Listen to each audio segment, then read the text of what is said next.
ಇದೊಂದು ಜಿಜ್ಞಾಸೆಯನ್ನು ನಿಮ್ಮ ಎದುರಿಗೆ ಇಟ್ಟಿರ್ತೇನೆ. ಇದ್ರ ಬಗ್ಗೆ ಎಲ್ಲರೂ ಕೂಡ ಆಲೋಚನೆ ಮಾಡಿ ನಿಮ್ಮ ಅಭಿಪ್ರಾಯಗಳನ್ನು ತಿಳಿಸ್ಬೇಕು. ಈ ಸಂಕಲ್ಪದಲ್ಲಿ ಸಂಧ್ಯಾ ವಂದನ, ದೇವರ ಪೂಜೆ ಇತ್ಯಾದಿ ಎಲ್ಲೇ ಆಗಲಿ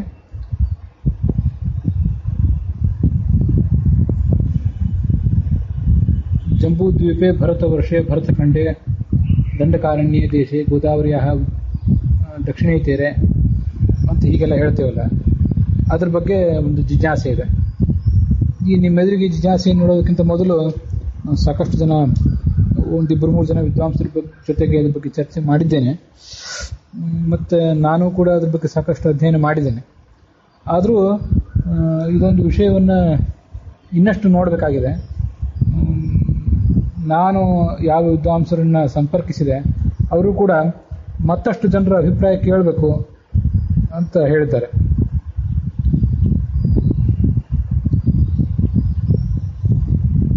ಈ ಸಂಕಲ್ಪದಲ್ಲಿ ಕಾಲ ಮತ್ತು ದೇಶಗಳನ್ನು ಹೇಳ್ತೇವೆ.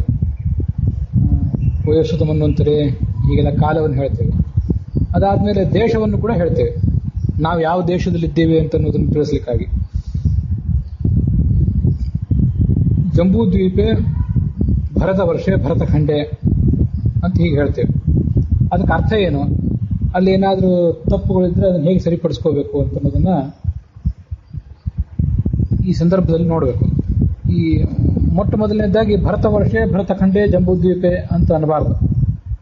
ಮೊದಲು ಜಂಬೂದ್ವೀಪೆ ಅಂತ ಹೇಳಿ ಆಮೇಲೆ ಭರತವರ್ಷೆ ಆಮೇಲೆ ಭರತಖಂಡೆ ಅಂತ ಅನ್ಬೇಕು. ಅದು ಶುದ್ಧವಾದಂಥ ಕ್ರಮ. ಈ ಪೃಥ್ವಿಯಲ್ಲಿ ನಾವಿದ್ದೀವಲ್ಲ, ಈ ಪೃಥ್ವಿಯಲ್ಲಿ 7 ದ್ವೀಪಗಳಿವೆ. ಜಂಬೂದ್ವೀಪ, ಪ್ಲಕ್ಷದ್ವೀಪ, ಶಾಲ್ಮಲ ದ್ವೀಪ, ಕುಶದ್ವೀಪ, ಕ್ರೌಂಚದ್ವೀಪ, ಶಾಖದ್ವೀಪ, ಪುಷ್ಕರ ದ್ವೀಪ ಅಂತ ಹೀಗೆ 7 ದ್ವೀಪಗಳಿವೆ. ಆ 7 ದ್ವೀಪಗಳ ಪೈಕಿ ಜಂಬೂದ್ವೀಪದಲ್ಲಿ ನಾವಿದ್ದೇವೆ. ಆ ಜಂಬೂದ್ವೀಪದಲ್ಲಿ ಮತ್ತೆ 9 ವರ್ಷಗಳಿವೆ. ಆ 9 ವರ್ಷಗಳಲ್ಲಿ ಭರತ ವರ್ಷದಲ್ಲಿ ನಾವಿದ್ದೇವೆ ಅಂತ ಹೇಳಿದ್ರ ಅರ್ಥ. ಇಲಾವೃತ, ಭದ್ರ, ಹರಿವರ್ಷ, ಕೇತುಮಾಲ, ರಮ್ಯಕ, ಹಿರಣ್ಮಯ, ಉತ್ತರ ಕುರು ಮತ್ತೆ ಕಿಂಪುರುಷ, ಹೀಗೆ ಮತ್ತೆ ಕೊನೆಯದಾಗಿ ಭರತ ವರ್ಷ, ಹೀಗೆ 9 ವರ್ಷಗಳಿವೆ. ಪೃಥ್ವಿಯಲ್ಲಿ ಜಂಬೂದ್ವೀಪದಲ್ಲಿ ಭರತ ವರ್ಷದಲ್ಲಿದ್ದೇವೆ. ಆ ಭರತ ವರ್ಷದಲ್ಲಿಯೂ ಕೂಡ ನಾವು ಇರೋದು ಭರತಖಂಡೆ ಅಂತ ಮತ್ತೆ ನಾವು ನೆನಪು ಮಾಡ್ಕೊಳ್ಬೇಕಾದಂಥ ವಿಷಯ. ಇಲ್ಲಿ ಭರತ ವರ್ಷ ಅಂದ್ರೆ ಯಾವುದು, ಭರತಖಂಡ ಅಂದ್ರೆ ಯಾವುದು?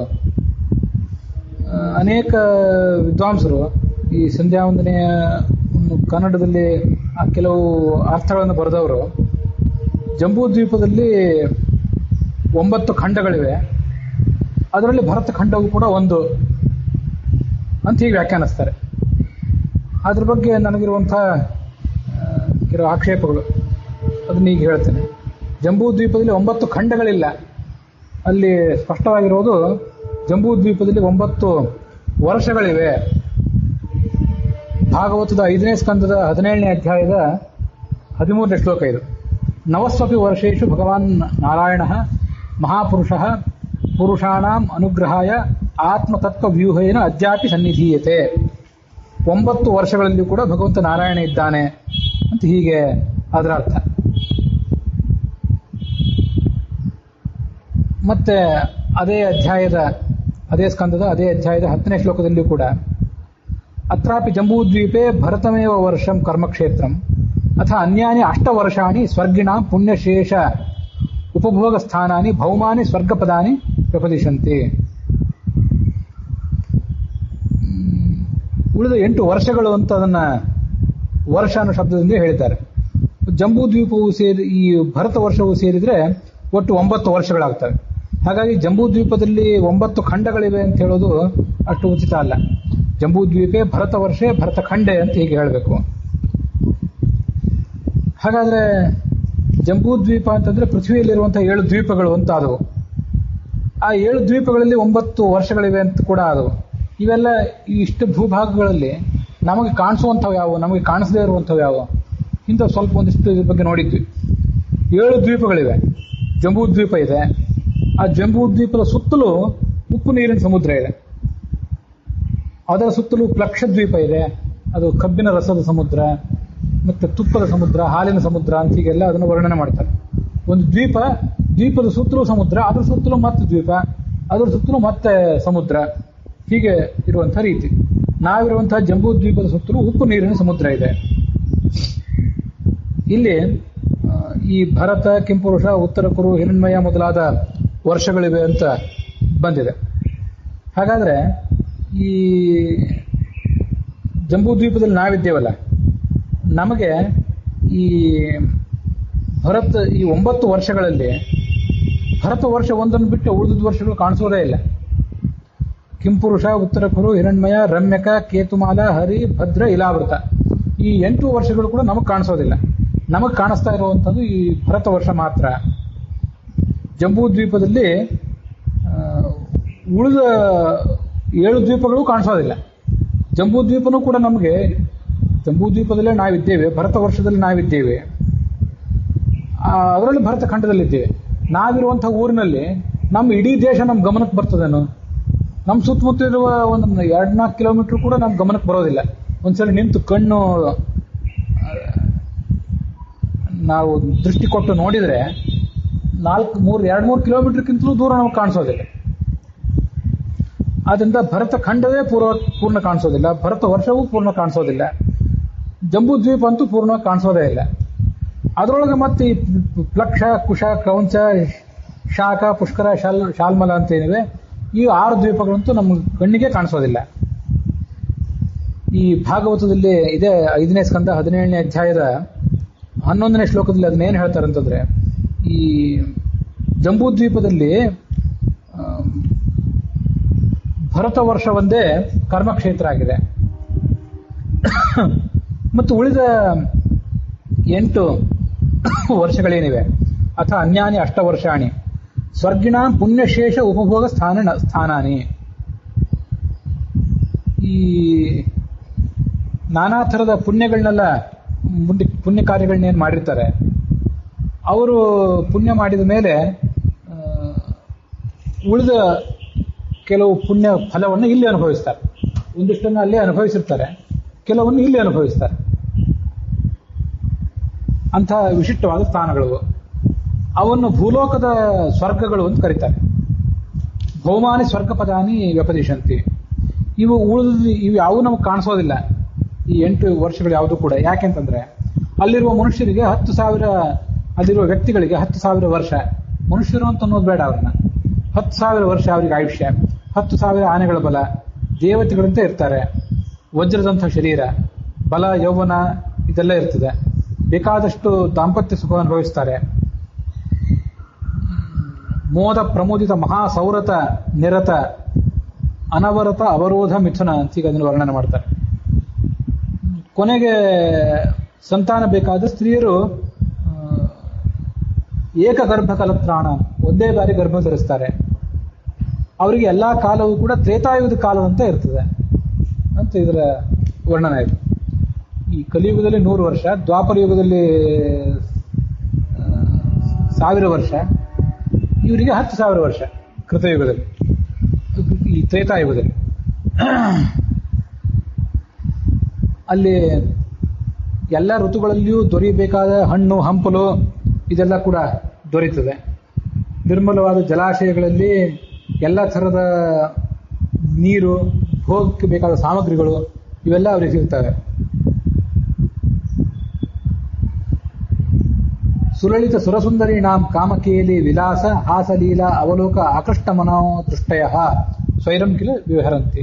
ಇದನ್ನೆಲ್ಲ ನೋಡಿದರೆ ಇವು ನಾವೀಗ ನಮ್ಮ ಸುತ್ತಮುತ್ತ ಏನು ಭೂಭಾಗಗಳಿವೆ ಅಲ್ಲ, ಯಾವುದನ್ನ ನಾವು ಹಡಗಿನಲ್ಲಿ ಆಗಲಿ ವಿಮಾನದಲ್ಲಿ ಆಗಲಿ ಹೋಗಿ ಬರ್ತೇವೆ, ನಡ್ಕೊಂಡು ಹೋಗ್ಲಿಕ್ಕಾಗದೇ ಇದ್ರು ಕಷ್ಟಪಟ್ಟಾದ್ರೂ ಹೋಗಿ ಬರ್ತೀವಲ್ಲ, ಈ ಭೂಭಾಗಗಳಂತೂ ಯಾವ ಅಲ್ಲ. ಅಲ್ಲಿ ಭಗವಂತನಾದ ನಾರಾಯಣನನ್ನ ಅವರು ವಿಭಿನ್ನ ರೂಪಗಳಲ್ಲಿ ಅರ್ಚನೆ ಮಾಡ್ತಾರೆ ಕೂಡ, ಹೀಗೆಲ್ಲ ಅದನ್ನು ವರ್ಣನೆ ಮಾಡ್ತಾರೆ. ಅದರಲ್ಲಿ ಈ ಇಲಾವೃತ ಖಂಡ, ಅದರಲ್ಲಿ ಸಂಕರ್ಷಣ ಮೂರ್ತಿ ಇದ್ದಾನೆ, ಭದ್ರಕದಲ್ಲಿ ಮತ್ತೊಬ್ಬ, ಹರಿವರ್ಷದಲ್ಲಿ ಮತ್ತೊಬ್ಬ, ಹೀಗೆಲ್ಲ ಭಿನ್ನ ಭಿನ್ನ ರೂಪದ ಭಗವಂತನ ರೂಪಗಳಿವೆ. ಅಂತೂ ಈ ಜಂಬೂ ದ್ವೀಪದ 9 ವರ್ಷಗಳಲ್ಲಿ 8 ವರ್ಷಗಳು ನಮ್ಮ ಕಣ್ಣಿಗೆ ಕಾಣದೇ ಇರುವಂಥವು. ಇಂಥ ವ್ಯಕ್ತಿಗಳು ನಮ್ಮೆಲ್ಲೂ ಕಣ್ಣಿಗೆ ಕಾಣ್ತಿಲ್ಲ. ಈಗ ನಮಗಲ್ಲಿ ಹೋಲಿಕ್ಕೂ ಸಾಧ್ಯವಿಲ್ಲ. ಕೇವಲ ಭರತ ವರ್ಷ ಒಂದು ಮಾತ್ರ ನಮ್ಮ ಕಣ್ಣಿಗೆ ಕಾಣ್ತದೆ. ಈ ಅತ್ರಾಪಿ ಜಂಬೂದ್ವೀಪೆ ಭರತಮೇವ ವರ್ಷಂ ಕರ್ಮಕ್ಷೇತ್ರಂ. ಹಾಗಾದ್ರೆ ಈ ಭರತ ವರ್ಷ ಅಂದ್ರೆ ಯಾವುದು? ಈ ಒಂದು ಶ್ಲೋಕದಲ್ಲಿ ಹೀಗೆ ಹೇಳ್ತಾರೆ, ಉತ್ತರಂ ಸಮುದ್ರಸ್ಯ ಹಿಮಾದ್ರೈಶ್ಚೈವ ದಕ್ಷಿಣಂ ದೇಶೋಯಂ ಭಾರತಂ ವರ್ಷಃ ಭಾರತಂ ವರ್ಷಂ ಭಾರತೀ ಯತ್ರ ಸಂತತಿ ಅಂತ ಒಂದು ಶ್ಲೋಕ. ಆ ಶ್ಲೋಕ ಏನು ಹೇಳ್ತದಂದ್ರೆ, ಈ ದಕ್ಷಿಣದ ಕನ್ಯಾಕುಮಾರಿ ಇದೆಯಲ್ಲ, ಅಲ್ಲಿಂದ ಮುಂದಕ್ಕೆ ದಕ್ಷಿಣ ಉತ್ತರ ದಿಕ್ಕಿಗೆ ಹಿಮಾದ್ರೈಶ್ಚೈವ ದಕ್ಷಿಣಂ, ಹಿಮಾಲಯ ಪರ್ವತದಿಂದ ದಕ್ಷಿಣಕ್ಕೆ, ಹೀಗೆ ಹಿಮಾಲಯ ಪರ್ವತ ಮತ್ತು ದಕ್ಷಿಣ ಸಮುದ್ರ ಇವೆರಡರ ನಡುವೆ ಏನೊಂದು ಪ್ರದೇಶ ಇದೆ. ಇದನ್ನು ಭರತ ವರ್ಷ ಅಂತ ಕರೀಬೇಕು. ಇಲ್ಲಿರುವ ಜನರಿಗೆ ಭಾರತಿ ಅಂತ ಕರೀತಾರೆ. ಭಾರತಿ ಯತ್ರ ಸಂತತಿ ಅಂತ ಒಂದು ಶ್ಲೋಕ. ಆ ಶ್ಲೋಕ ಉಚಿತವಾಗಿ ಕಾಣಿಸೋದಿಲ್ಲ. ಶ್ಲೋಕ ಎಲ್ಲಿದೋ ಗೊತ್ತಿಲ್ಲ, ಅಂತೂ ಬಹಳ ಖ್ಯಾತವಾದ ಶ್ಲೋಕ, ಎಲ್ಲರೂ ಹೇಳ್ತಿರ್ತಾರೆ. ಆ ಶ್ಲೋಕ ಅದು ಉಚಿತವಾದ್ದಲ್ಲ. ಇದೇನಿದೆಯಲ್ಲ, ಹಿಮಾಲಯ ಪರ್ವತ ಆ ಕಡೆ ಕನ್ಯಾಕುಮಾರಿ ಅಂತಿದೆಲ್ಲ, ಇದನ್ನ ಭರತ ಖಂಡ ಅಂತ ಹೇಳ್ಬೇಕಷ್ಟೆ, ಹೊರತು ಭರತ ವರ್ಷ ಇದಲ್ಲ. ಭರತ ವರ್ಷನೇ ಇದಿಷ್ಟೇ ಭಾಗ ಅಂತ ಇಟ್ಕೊಂಡ್ರೆ ಏನು ಸಮಸ್ಯೆ? ಹಾಗಾದ್ರೆ ಉಳಿದ 7-8 ವರ್ಷಗಳು ಎಲ್ಲಿವೆ? ಈ ಪ್ರಶ್ನೆಗೆ ಉತ್ತರ ಕೊಡ್ಲಿಕ್ಕೆ ಸಾಧ್ಯ ಆಗೋದಿಲ್ಲ. ಹಾಗಾಗಿ ಆ ಉಳಿದ 8 ವರ್ಷಗಳು ನಮ್ಮ ಕಣ್ಣಿಗೆ ಕಾಣಿಸೋದಿಲ್ಲ. ಇಡೀ ಭೂಮಂಡಲದಲ್ಲಿ ಇವತ್ತಿನ ಗ್ಲೋಬ್ ಅಂತ ನಾವು ಕರಿತೇವೆ, ಆ ಗ್ಲೋಬ್ನಲ್ಲಿ ಒಟ್ಟು 9 ವರ್ಷಗಳಿವೆ. ಆ 9 ವರ್ಷಗಳಲ್ಲಿ ನಮ್ಮ ಕನ್ಯಾಕುಮಾರಿಯಿಂದ ಆರಂಭಿಸಿ ಹಿಮಾಲಯ ಪರ್ವತದವರೆಗಿರುವ ವರ್ಷಕ್ಕೆ ಭಾರತ ವರ್ಷ ಅಂತ ಕರಿಬೇಕು ಅಂದ್ರೆ, ಹಾಗಾದ್ರೆ ಇಲಾವೃತ ಯಾವುದು, ಉತ್ತರ ಕುರು ಯಾವುದು, ಹಿರಣ್ಮಯ ಯಾವುದು, ರಮ್ಯಕ ಯಾವುದು, ಕೇತುಮಾಲ ಯಾವುದು ಅಂತ ಪ್ರಶ್ನೆ ಬರ್ತದೆ. ಅವು ಎಲ್ಲಿವೆ? ಅದನ್ನ ಗುರುತಿಸೋದು ಹೇಗೆ? ಮತ್ತು ಈಗಿರುವಂತಹ ದಕ್ಷಿಣ ಅಮೆರಿಕ, ಉತ್ತರ ಅಮೆರಿಕ, ಯುರೋಪು, ಆಫ್ರಿಕಾ, ಆಸ್ಟ್ರೇಲಿಯಾ, ಉತ್ತರ ಧ್ರುವ, ದಕ್ಷಿಣ ಧ್ರುವ, ಇದೆಲ್ಲ ಇಲ್ಲಿ ಎಲ್ಲಿ ಸೇರ್ತದೆ ಅಂತ 2 ಪ್ರಶ್ನೆಗಳಿಗೆ ಉತ್ತರ ಕೊಡ್ಲಿಕ್ಕೆ ಸಾಧ್ಯ ಆಗೋದಿಲ್ಲ. ಆದ್ರಿಂದ ಭರತ ವರ್ಷ ಅಂದ್ರೆ ಏನಂತ ತಿಳ್ಕೋಬೇಕು? ಇವೆಲ್ಲವೂ ಭರತ ವರ್ಷಗಳೇ. ನಮ್ಮ ಏಷ್ಯಾ ಖಂಡ, ದಕ್ಷಿಣ ಅಮೆರಿಕ, ಉತ್ತರ ಅಮೆರಿಕ, ಯುರೋಪು, ಆಫ್ರಿಕಾ ಖಂಡ, ಆಸ್ಟ್ರೇಲಿಯಾ ಖಂಡ, ಆಮೇಲೆ ಉತ್ತರ ಧ್ರುವ, ದಕ್ಷಿಣ ಧ್ರುವ, ಇದೆಲ್ಲವೂ ಕೂಡ ಭರತ ವರ್ಷವೇ. ಅದರಲ್ಲಿ ನಾವು ಎಲ್ಲಿದ್ದೇವೆ ಅಂದ್ರೆ ಭರತ ಖಂಡದಲ್ಲಿದ್ದೇವೆ. ಈ ಹಿಮಾಲಯದಿಂದ ಆರಂಭಿಸಿ ಕನ್ಯಾಕುಮಾರಿ ತನಕ ಏನು ಭಾಗ ಇದೆಯಲ್ಲ, ಭರತ ವರ್ಷ ಅನ್ಬಾರ್ದು, ಇದಕ್ಕೆ ಭರತ ಖಂಡ ಅನ್ಬೇಕು. ಇದನ್ನ ನಾವು ಸಂಕಲ್ಪ ಮಾಡುವಾಗ ಗುರುತಿಸಬೇಕು. ಜಂಬೂ ದ್ವೀಪದಲ್ಲಿದ್ದೇವೆ, ಪೃಥ್ವಿಯಲ್ಲಿದ್ದೇವೆ. ಪೃಥ್ವಿಯಲ್ಲಿ 7 ದ್ವೀಪಗಳಿವೆ, ಅದರಲ್ಲಿ ಜಂಬೂ ದ್ವೀಪದಲ್ಲಿದ್ದೇವೆ. ಆ ಜಂಬೂ ದ್ವೀಪದಲ್ಲಿ ಕೂಡ 9 ವರ್ಷಗಳಿವೆ. ಆ ಜಂಬೂ ದ್ವೀಪದ 9 ವರ್ಷಗಳ ಪೈಕಿ ನಾವು ಭರತ ವರ್ಷದಲ್ಲಿದ್ದೇವೆ. ಭರತ ವರ್ಷದಲ್ಲಿ ಭರತ ಖಂಡದಲ್ಲಿದ್ದೇವೆ. ಭರತ ಖಂಡದಲ್ಲಿ ಏಷ್ಯಾ ಖಂಡ ಅಂತ ಮತ್ತೊಂದಿದೆ. ಈ ಭರತ ವರ್ಷದಲ್ಲಿ ಅನೇಕ ಖಂಡಗಳಿವೆ, ಯುರೋಪ್, ಆಸ್ಟ್ರೇಲಿಯಾ ಮೊದಲಾದ ಖಂಡಗಳು. ಅದರಲ್ಲಿ ಏಷ್ಯಾ ಖಂಡದಲ್ಲಿ ನಾವಿದ್ದೇವೆ. ಆ ಏಷ್ಯಾ ಖಂಡದ ಒಂದು ಭಾಗವನ್ನು ಭರತ ಖಂಡ ಅಂತ ಕರೀತಾರೆ. ಅದನ್ನೇ ಭಾರತೀಯ ಉಪಖಂಡ, ಇಂಡಿಯನ್ ಸಬ್ ಕಾಂಟಿನೆಂಟ್ ಅಂತ ಹೇಳೋದು ಅದನ್ನೇ. ಇದು ನನ್ನ ಆಲೋಚನೆ. ಒಬ್ಬಿಬ್ರು ವಿದ್ವಾಂಸರ ಜೊತೆ ಇದನ್ನು ಚರ್ಚೆ ಮಾಡಿದೆ. ಹೌದು, ಈ ಭರತ ಖಂಡ ಅಂತ ಯಾಕೆ ಅನ್ಬೇಕು ಅನ್ನೋದ್ರ ಬಗ್ಗೆ ತುಂಬಾ ಗೊಂದಲಗಳಿವೆ. ನೀವು ಆಲೋಚನೆ ಮಾಡಿದ್ದು ಸರಿ ಇದೆ, ಆದ್ರೆ ಎಲ್ಲಾ ವಿದ್ವಾಂಸರು ನೀವು ಹೇಳಿದ ಆಲೋಚನೆಗಳು ಒಪ್ತಾರ ಅನ್ನೋದ್ರ ಬಗ್ಗೆ ಸ್ವಲ್ಪ ವಿಮರ್ಶೆ ಮಾಡ್ರಿ ಇನ್ನೂ ಕೂಡ ಅಂತ ಅದು ಹೇಳ್ತಾ ಬಂದಿದ್ದೀವಿ. ಹೇಳೋದಕ್ಕೆ ಯಾಕೆ ಅರ್ಥ ಅಂತ ನಮಗೂ ಕೂಡ ಸ್ಪಷ್ಟವಾಗಿ ತೀರ್ಮಾನ ತಗೊಳ್ಳಿಕ್ಕೆ ಆಗ್ತಿಲ್ಲ ಅಂತ ಒಬ್ರು ಹೇಳಿದ್ರು. ಆದ್ರೆ ನಿಮ್ಮ ಆಲೋಚನೆ ಸರಿ ಇದೆ. ಅದಕ್ಕೊಂದು ಈಗ ನಮಗೇನು ಸಮಸ್ಯೆಗಳಿದ್ದವು ಆ ಸಮಸ್ಯೆಗಳಿಗೊಂದು ಉತ್ತರ ನಿಮ್ಮ ಆಲೋಚನೆಯಿಂದ ಸಿಕ್ಕಂತೆ ಕಾಣಿಸ್ತದೆ. ಆದ್ರೆ ಇನ್ನು ಎಲ್ಲಾದ್ರೂ ಗ್ರಂಥದಲ್ಲಿ ಹೀಗೆ ಹೇಳಿದ್ದಾರಾ, ಯಾರಾದ್ರೂ ಹಿರಿಯ ಜ್ಞಾನಿಗಳು ಇದನ್ನು ಒಪ್ತಾರ, ಅದನ್ನಷ್ಟು ನೋಡ್ಬೇಕಾಗಿದೆ ಅಂತ ಹೇಳಿದ್ರು. ಆದ್ರಿಂದ ಇವತ್ತು ಕೆಲವು ಕನ್ನಡ ಅನುವಾದಗಳಲ್ಲಿ ಪೃಥ್ವಿಯಲ್ಲಿ 7 ದ್ವೀಪಗಳಿವೆ, ಆ 7 ದ್ವೀಪಗಳಲ್ಲಿ ಜಂಬೂ ದ್ವೀಪಗಳಲ್ಲಿ 9 ಖಂಡಗಳಿವೆ ಅಂತ ಅನುವಾದ ಮಾಡ್ತಾರೆ. ಈ ಸಂಧ್ಯಾವಂದನದ ಕೆಲವು ಭಾಗಗಳನ್ನ ಅದ್ರ ಬಗ್ಗೆ ಗಮನದಿಂದಿರ್ರಿ. ಕೆಲವು ಜ್ಞಾನಿಗಳೇ, ನಾನು ಗೌರವಿಸುವಂತ ಜ್ಞಾನಿಗಳೇ ಮಾಡಿದ್ದಾರೆ. 9 ಖಂಡಗಳಿಲ್ಲ, ಇರೋದು 9 ವರ್ಷಗಳು. ಭಾಗವತ ಅದನ್ನ ನವಸ್ವಪಿ ವರ್ಷೇಶು ಅಥ ಅನ್ಯಾನಿ 8 ವರ್ಷಾಣಿ ಅಂತ ವರ್ಷಗಳ ಶಬ್ದದಿಂದ ಹೇಳಿದೆ, ಖಂಡ ಅಲ್ಲ ಅದು. ಖಂಡ ಅನ್ನೋ ಶಬ್ದದ ಈ ಮಹಾಭಾರತ, ಭಾಗವತ ಕೆಲವು ಕಡೆಗಳಲ್ಲಿ ಎಲ್ಲೂ ಕಾಣಿಸೋದೇ ಇಲ್ಲ. ಎಲ್ಲೋ ಒಂದು ಕಡೆ ಮಹಾಭಾರತದಲ್ಲಿ ಭೀಷ್ಮ ಪರ್ವದಲ್ಲಿ ಜಂಬೂ ಷಂಡ ಅಂತ ಒಂದು ಕಡೆ ಕಂಡು ಬಂದಿದೆ. ಅದ್ರ ಬಗ್ಗೆ ನಾನು ಇನ್ನಷ್ಟು ಅಧ್ಯಯನ ಮಾಡುವನಿದ್ದೇನೆ. ಖಂಡ ಅಂತ ಶಬ್ದ ಒಂದೇ ಕಡೆ ಬಂದಿದೆ, ಮಧ್ಯೇಪಿ ಕರ್ಮ ಭೂವಿ ಭಾರತ ನಾಮ ಖಂಡೆ ಅಂತ ಮಧ್ವವಿಜಯದಲ್ಲಿ. ಭಾರತ ಖಂಡ ಎಂಬ ಪ್ರದೇಶದಲ್ಲಿ ಈ ಆ ಮಧ್ವಾಚಾರ್ಯರ ಜನ್ಮಕ್ಕೆ ಕಾರಣರಾದ ಮಧ್ಯಗೇಹ ನಡಿಲ್ಲಾಯ ಅನ್ನುವ ಬ್ರಾಹ್ಮಣ ಇದ್ದ, ತಂದೆ ಇದ್ರು ಅಂತ ಅಲ್ಲಿ ಒಂದು ಕಡೆ ಭರತಖಂಡ ಅಂತ ಶಬ್ದ ಕಂಡು ಬಂದಿದೆ. ಅದು ಬಿಟ್ರೆ ಈ ಭರತ ಖಂಡ ಅನ್ನೋ ಶಬ್ದವೇ ಎಲ್ಲೂ ಕಾಣಿಸೋದೇ ಇಲ್ಲ. ಬರೀ ದ್ವೀಪ ಮತ್ತು ವರ್ಷ ಇಷ್ಟೇ ಕಾಣಿಸ್ತವೆ. ಇಲ್ಲಿ ಇಷ್ಟೆಲ್ಲ ಹೇಳಿದ್ಮೇಲೆ ಒಂದು ಸಂಶಯ ಬರಬಹುದು. ಹಾಗಾದ್ರೆ ಈ ಅತ್ರಾಪಿ ಜಂಬೂದ್ವೀಪೆ ಭಾರತಮೇವ ವರ್ಷಂ ಕರ್ಮಕ್ಷೇತ್ರ ಅಂತ ಬಂತಲ್ಲ, ಭರತ ವರ್ಷ ಕರ್ಮಕ್ಷೇತ್ರ ಅಂತಂದ್ಮೇಲೆ ಹಾಗಾದ್ರೆ ಅಮೆರಿಕ, ಇಂಗ್ಲೆಂಡು, ಯುರೋಪ್, ಆಸ್ಟ್ರೇಲಿಯಾ ಎಲ್ಲನೂ ಕೂಡ ಕರ್ಮಕ್ಷೇತ್ರ ಆಯಿತು. ಅಲ್ಲಿ ಹೋಗಬಾರ್ದು ಯಾಕೆ ಅಂತ ಒಂದು ಪ್ರಶ್ನೆ ಬಂದ್ಬಿಡ್ತೀವಿ ನಮ್ಮ ಎದುರಿಗೆ. ಈ ಪ್ರಶ್ನೆಗೂ ನಾವು ಉತ್ತರ ನೋಡ್ಕೋಬೇಕಾಗ್ತದಲ್ಲ. ಅದಕ್ಕೂ ಕೂಡ ಕೆಲವು ಆಲೋಚನೆಗಳನ್ನ ನಾನು ಸಿದ್ಧಪಡಿಸಿಟ್ಟಿದ್ದೇನೆ, ವಿದ್ವಾಂಸರ ಜೊತೆ ಚರ್ಚೆ ಮಾಡಿದ್ದೇನೆ. ಅದನ್ನು ನಿಮ್ಮ ಎದುರಿಗೆ ಹೇಳ್ತೇನೆ, ನೀವು ಅದ್ರ ಬಗ್ಗೆ ಆಲೋಚನೆ ಮಾಡಿ ಹೇಳಬೇಕು. ಇದನ್ನೆಲ್ಲ ಗಮನಿಸಿದ್ರೆ ಸಂಧ್ಯಾವಂದನೆ ಮಾಡೋದು ಎಷ್ಟು ಕಠಿಣವಾಗಿದೆ ಅಂತ ಕಾಣಿಸ್ತದೆ. ಸಂಧ್ಯಾವಂದನವನ್ನೇ ನಾವು ಎಷ್ಟು ತಿಳ್ಕೊಂಡು ಮಾಡಬೇಕಾಗಿದೆ ಅಂತ ಅನಿಸ್ತದೆ ನನಗೆ. ನಾನು ಒಬ್ಬರಿಗೆ ಆಸಕ್ತರಿಗೆ ಸಂಧ್ಯಾವಂದನದ ಬಗ್ಗೆ ಪಾಠ ಮಾಡಲಿಕ್ಕೆ ತೊಡಗಿದ್ದೇನೆ, ಅರ್ಥ ಸಮೇತ ಸಂಧ್ಯಾವಂದನ. ಅವರಿಗೆ ಅದನ್ನು ಮಾಡ್ತೇನೆ, ಅರ್ಥ ವ್ಯಾಕರಣಾಂಶ ಎಲ್ಲನೂ ಸಮೇತ ಅವ್ರಿಗೆ ಪಾಠ ಮಾಡ್ತೇನೆ. ಆಮೇಲೆ ಒಂದು ಬಾರಿ ಆ ಸಂಧ್ಯಾವಂದನದ ಬಗ್ಗೆ ಪ್ರವಚನದ ರೂಪದಲ್ಲಿ ಹೇಳ್ತೇನೆ. ಇದು ನನ್ನ ಉದ್ದೇಶ. ಅದಕ್ಕೆ ಹೇಳೋದಕ್ಕೆ ಪೂರ್ವಭಾವಿಯಾಗಿ ಪಾಠ ಮತ್ತು ಈಗಿನ ಜಿಜ್ಞಾಸೆ, ಇದರ ಬಗ್ಗೆ ವಿದ್ವಾಂಸರ ಜೊತೆ ಚರ್ಚೆ ಮಾಡಿದ್ದೇನೆ ಮತ್ತು ನಿಮ್ಮೆದುರಿಗೂ ಇಡ್ತಿದ್ದೇನೆ. ಇದನ್ನು ಕೇಳುವವರೆಲ್ಲರೂ ಕೂಡ ನಿಮ್ಮ ಅಭಿಪ್ರಾಯಗಳನ್ನು ನಮಗೆ ತಿಳಿಸ್ಬೇಕು. ಈಗ ಈ ಅಮೆರಿಕ, ಇಂಗ್ಲೆಂಡು ಇದೆಲ್ಲ ಸೇರಿಸಿಯೇ ಭರತ ವರ್ಷ ಅಂತೀರಿ, ನಮ್ಮ ದೇಶಕ್ಕೆ ಭರತ ಖಂಡ ಅನ್ಬೇಕು ಅಂತಂತೀರಿ. ಹಾಗಾದ್ರೆ ಭರತ ವರ್ಷ ಎಲ್ಲ ಕರ್ಮಕ್ಷೇತ್ರ ಆದ್ಮೇಲೆ ಅಮೆರಿಕಕ್ಕೆ ಯಾಕೆ ಹೋಗಬಾರ್ದು? ಅದಕ್ಕೆ ಹೋಗೋದ್ರಲ್ಲಿ ಏನು ತಪ್ಪು ಅಂತ ಒಂದು ಪ್ರಶ್ನೆ ಬಂದ್ಬಿಡ್ಬೋದು. ಈಗ ಪರದೇಶಕ್ಕೆ ಹೋಗೋದು ತಪ್ಪೇ ಅಲ್ಲ ಅಂತ ಯಾರು ಅಂತ ಹಾಗೂ ಕೆಲವರು ವಿದ್ವಾಂಸರು ಹೇಳ್ತಾರೆ. ಅದು ಅವ್ರ ಪ್ರಕಾರ ಈ ಪ್ರಶ್ನೆಗೆ ಅರ್ಥವೇ ಇಲ್ಲ. ಅಮೆರಿಕಕ್ಕೂ ಹೋಗ್ಬೋದು, ಆಫ್ರಿಕಾಕ್ಕೂ ಹೋಗ್ಬೋದು, ಆಸ್ಟ್ರೇಲಿಯಾಕ್ಕೂ ಹೋಗ್ಬೋದು. ನೀವು ಹೋಗ್ಲಿಕ್ಕೆ ಸಾಧ್ಯ ಇದ್ರೆ ಉತ್ತರ ಧ್ರುವಕ್ಕೂ ಹೋಗ್ಬೋದು, ಅಲ್ಲಿ ನಿಮಗೆ ಆ ಚಳಿ ತಡ್ಕೊಳ್ಳಿಕ್ಕೆ ಸಾಧ್ಯ ಆಗೋದಿದ್ರೆ ಎಲ್ಲೂ ಹೋಗ್ಬೋದು. ಪರದೇಶಕ್ಕೆ ಹೋಗಬಾರ್ದು ಅನ್ನೋ ನಿಷೇಧಕ್ಕೆ ಅರ್ಥವೇ ಇಲ್ಲ ಅವರ ದೃಷ್ಟಿಯಲ್ಲಿ. ಆದರೆ ನಮ್ಮಂತಹ ಸಂಪ್ರದಾಯ ನಿಷ್ಠರ ದೃಷ್ಟಿಯಲ್ಲಿ ಪರದೇಶಕ್ಕೆ ಹೋಗೋದು ನಿಷಿದ್ಧ ಅಲ್ಲ, ಪರದೇಶಕ್ಕೆ ಹೋಗೋದು ತಪ್ಪು ಅಂತಲೇ ನಾವು ಮೊದಲಿಂದ ಹೇಳ್ತಾ ಬಂದವರು. ಯಾವ ದೃಷ್ಟಿಯಿಂದ ಕೂಡ ಅಲ್ಲಿ ಹೋಗಬಾರ್ದು ಅಂತ ಹೇಳುವವರೆ. ಹಾಗಾದ್ರೆ ಈ ಗ್ಲೋಬ್ ಎಲ್ಲವೂ ಕೂಡ ಭರತ ವರ್ಷ ಅಂತ ಆದ್ಮೇಲೆ ಅಮೆರಿಕ, ಉತ್ತರ ಅಮೆರಿಕ, ದಕ್ಷಿಣ ಅಮೆರಿಕ, ಯುರೋಪು, ಆಸ್ಟ್ರೇಲಿಯಾ ಎಲ್ಲವೂ ಭರತ ವರ್ಷ ಅಂತ ಆದ್ಮೇಲೆ ಅದೆಲ್ಲವೂ ಕರ್ಮಕ್ಷೇತ್ರ ಅಂದ್ಮೇಲೆ ಅಲ್ಲಿ ಯಾಕೆ ಹೋಗಬಾರ್ದು ಅಂತ ಒಂದು ಪ್ರಶ್ನೆ ಬರ್ತದೆ. ಆ ಪ್ರಶ್ನೆಗೆ ಏನು ಉತ್ತರ ಅಂತಂದ್ರೆ, ಈ ಮುಂಚೆ ಹಿಂದಿನ ಯುಗಗಳಲ್ಲಿ, ಹಿಂದಿನ ಕಾಲದಲ್ಲಿ ಅಲ್ಲಿ ಹೋಗೋದು ತಪ್ಪಾಗಿರ್ಲಿಲ್ಲ, ಮುಂದೆ ಅಲ್ಲಿ ಹೋಗೋದನ್ನ ನಿಷಿದ್ಧ ಮಾಡಿದರು ಅಂತ ಒಂದು ಉತ್ತರ ಇದೆ. ಅದಕ್ಕೇನು ಆಧಾರ? ಅದಕ್ಕೂ ಆಧಾರಗಳನ್ನು ತೋರಿಸ್ಬೇಕಲ್ಲ. ಇದಕ್ಕೆ ಒಂದು ಶಾಸ್ತ್ರದ ಆಧಾರ ತೋರಿಸ್ತಾನೆ, ಮತ್ತೊಂದು ಭೌಗೋಳಿಕ ಆಧಾರ, ಭೌಗೋಳಿಕ ಸಾಕ್ಷಿಗಳ ಆಧಾರ.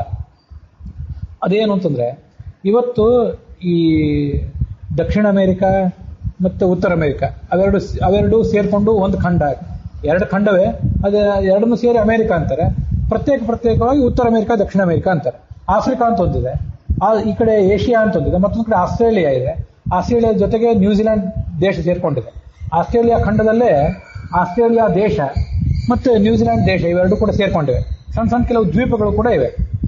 ಇವತ್ತೀಗ ಈ ಭೂಭಾಗಗಳೆಲ್ಲ ಬೇರ್ಪಟ್ಟಿವೆ ಅಲ್ಲ, ಅದು ಎಷ್ಟೋ ಕೋಟಿ ವರ್ಷಗಳ ಹಿಂದೆ ಇವೆಲ್ಲ ಭೂಭಾಗಗಳು ಒಟ್ಟಿಗೆ ಇದ್ದವು.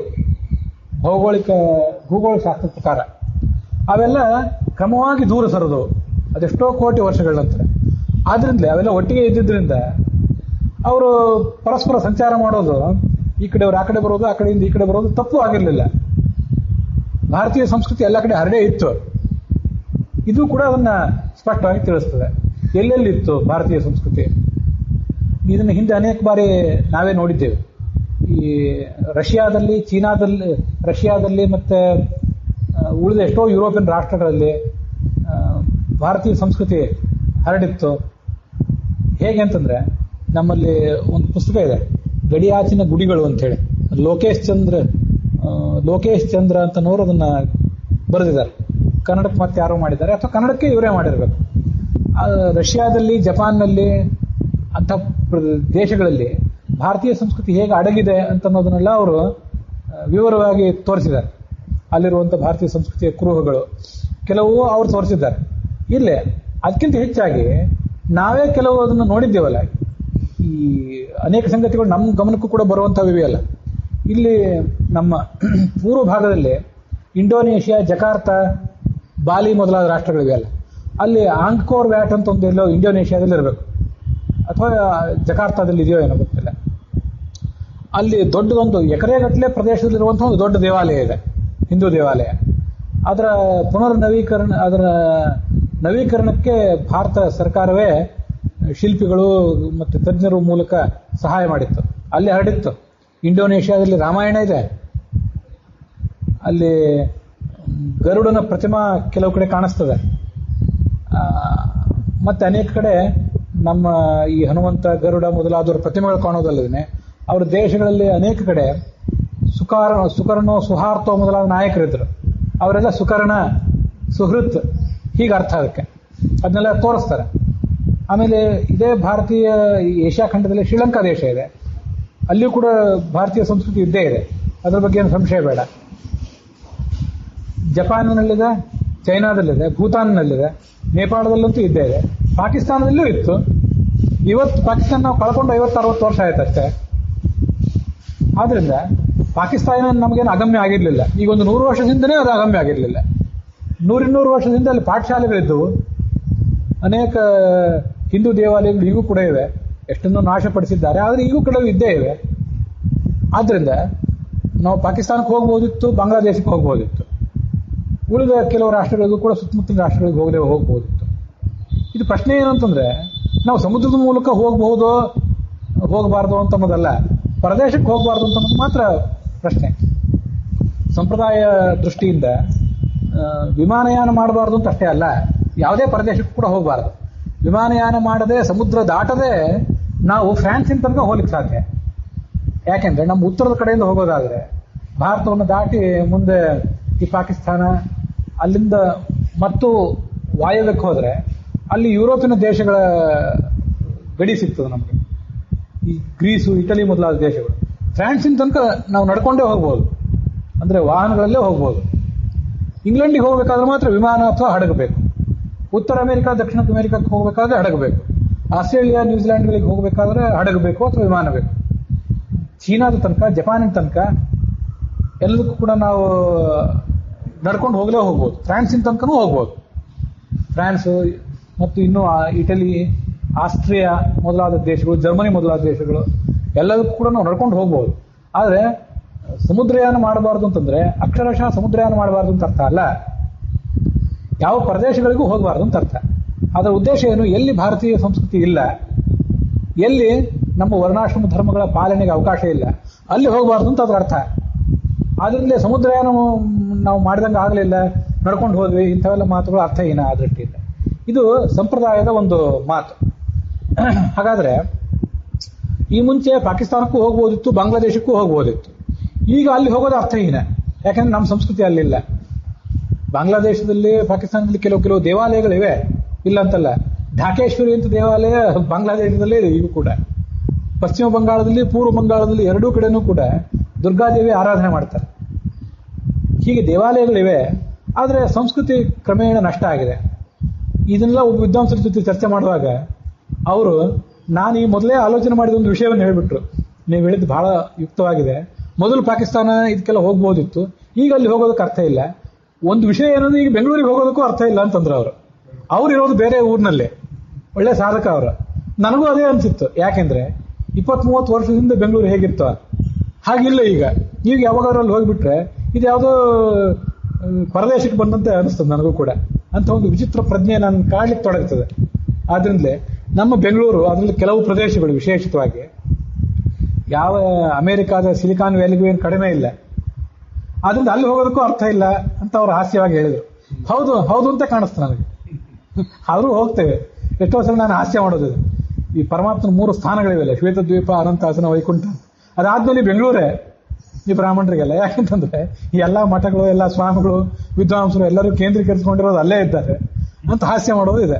ಆದ್ರೆ ಅಂಥ ಕೇಂದ್ರ ಸ್ಥಾನ ಬೆಂಗಳೂರಿನ ಸ್ಥಿತಿಯೂ ಕೂಡ ಇವತ್ತು ಹಾಗಾಗಿದೆ, ಪರದೇಶ ಅನ್ನುವಂತೆ ಆಗಿಬಿಟ್ಟಿದೆ ಕೆಲವು ಭಾಗಗಳು ವಿಶೇಷವಾಗಿ. ಸುಮ್ಮನೆ ಹಾಸ್ಯಕ್ಕಾಗಿ ಈ ಮಾತು ಹೇಳಿದೆ. ಹಾಸ್ಯದಲ್ಲಿ ಒಂದು ಗಂಭೀರ ಆಲೋಚನೆ ಮಾಡಬೇಕಾದ ಸಂಗತಿ ಇದೆ, ಮುಂದೆ ಏನಾಗಬಹುದು ಅನ್ನೋದ್ರ ಬಗ್ಗೆ. ಇಲ್ಲಿ ಅಂತೂ ಭೌಗೋಳಿಕವಾಗಿ ಎಲ್ಲಾ ಖಂಡಗಳು ಒಟ್ಟಿಗೆ ಇದ್ದವು ಮೊದಲು, ಈಗ ಬೇರ್ಪಟ್ಟಿವೆ. ಅದರಲ್ಲೂ ಕೆಲವು ಭಾಗಗಳಿಗೆ ನಾವು ಹೋಗ್ತಿದ್ದೆವು ಮೊದಲು, ಈಗ ಅಲ್ಲಿ ಹೋಗೋದಕ್ಕೆ ಅರ್ಥ ಇಲ್ಲ, ಯಾಕಂದ್ರೆ ಸಂಸ್ಕೃತಿ ಇಲ್ಲ. ಆದ್ರಿಂದ ಈಗ ಅಮೆರಿಕ, ಯುರೋಪು, ಆಸ್ಟ್ರೇಲಿಯಾ ಮೊದಲಾದ ಖಂಡಗಳಿಗೆ ನಾವು ಯಾಕೆ ಹೋಗಬಾರ್ದು ಅಂತಂದ್ರೆ, ಅಲ್ಲಿ ಸಂಸ್ಕೃತಿ ಇಲ್ಲ ಅದರಿಂದ. ಮೊದಲು ಒಂದು ಕಾಲದಲ್ಲಿ ಸಂಸ್ಕೃತಿ ಇತ್ತು, ಆವಾಗ ಹೋಗಿ ಬರುವ ಪ್ರಯತ್ನ ನಡೀತಿತ್ತೇನೋ. ಆದ್ರೆ ಬಹಳ ದೀರ್ಘಕಾಲದ ಪ್ರಯಾಣ ಹೇಗೆ ಹೋಗ್ತಿದ್ರೋ ಬಿಡ್ತಿದ್ರೋ ಬಹಳ ಹೋಗ್ತಿರ್ಲಿಲ್ಲ ಅಂತ ಕಾಣಿಸ್ತದೆ. ಹಾಗೆ ನೋಡಿದ್ರೆ ಇತ್ತೀಚಿನ ವಾಹನ ಅನುಕೂಲ ಹೆಚ್ಚಾಗಿರೋದ್ರಿಂದ ಈಗಲೇ ಈ ಕೇದಾರ, ಬದರಿ ಮೊದಲಾದ ಪ್ರವಾಸಗಳು, ಉತ್ತರ ಭಾರತ, ದಕ್ಷಿಣ ಭಾರತದ ಪ್ರವಾಸದ ಪ್ಯಾಕೇಜ್ಗಳು ಎಲ್ಲ ಈಗ ಪ್ರಾರಂಭ ಆಗಿರೋದು.